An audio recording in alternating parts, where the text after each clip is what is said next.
Jim Holley, Supercross Live on supercrossonline.com. Well, last week in Oakland, this guy, Vince Friese, you broke into that top 10, a ninth for you, man. Yeah, it was an awesome ride. I can't thank my team enough, Slayton Racing and Marty Smith and everybody that's been behind me, all my sponsors, and just slowly working our way up there and, put it in the main every week so far, and that was kind of the goal coming into it. And then, I kind of got in that main event and realized, hey, I think I can be in that top 10, and had a good start and just rode a strong race.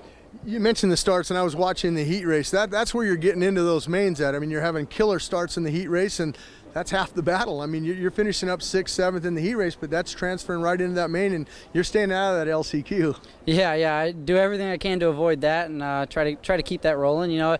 This West Coast right now is just kind of a warm-up for me, kind of for fun, and mainly all aimed towards the East Coast lights, and trying to see what we can go do there, and hopefully have another good night tonight and next week in San Diego, and then we'll put up the 450 for a little bit and go back to the 250F and see what we can do on that. That was my question, that 250F. Does it help you riding the 450 on the West Coast? I'm a firm believer in, a lot of guys lay back and they don't want to ride the West Coast on a bigger bike or whatever, but I figure, hey, if you're racing, you're training, you're racing yourself into shape and you're prepared when it comes to Dallas. Oh, no, for sure. I definitely think, I got a huge upper hand on a lot of those guys riding East Coast lights, even though, there's a few good guys out there that I think are still might have me covered at this point going East Coast lights, like Wilson, Hahn.